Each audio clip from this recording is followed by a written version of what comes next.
En actualité sportive, les étalons olympiques se sont qualifiés pour le tour suivant de la CAN U23 Maroc 2023.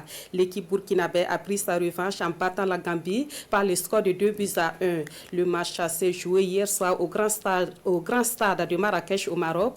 Les temps forts avec nos envoyés spéciaux Roger Kam et Lassina Sawadgou.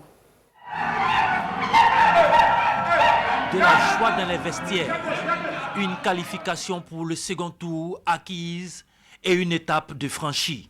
Le défi est relevé parce qu'il faut reconnaître que ces enfants ont voulu tout donner. Parce que ça a été difficile. Quand tu vois les conditions avec lesquelles nous avons préparé ce match, c'était très difficile pour nous. Mais nous pensons qu'en Burkinabé, il faut savoir être toujours debout, se sacrifier pour ton peuple. Dos au mur après la défaite de Cotonou au match aller, les étalons avaient obligation de réagir. Une réaction qui arrive très vite dans la partie. Dès la 8e minute, Brahima Dao hérite d'un ballon. Sa frappe croisée à ras de terre ne laisse aucune chance au Poitiers gambien. Le retard du match aller est déjà comblé. La confiance est retrouvée. Les étalons sont dans leur match et peuvent aller à la mi-temps avec cette avance. À la reprise, ce sont les nôtres qui sont toujours menaçants. Sur ce coup franc, Cyril Dayo, qui croyait au but, va voir son ballon ricocher sur la barre transversale.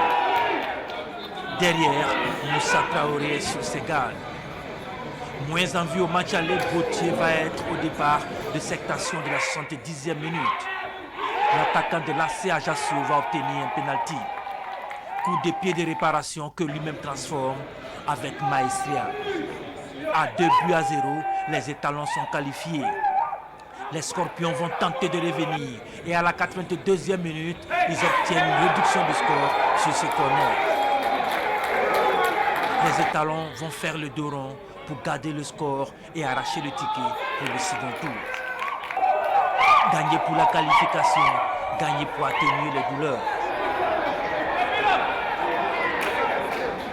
Et il faut dire que nous avons joué ce soir, non seulement pour nous-mêmes, mais également pour notre peuple qui traverse des moments difficiles.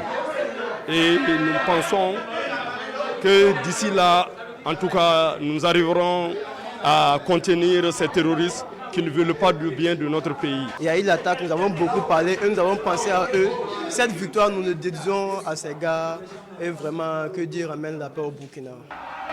La prochaine étape est le Sénégal et Brahima Traoré de donner déjà le ton.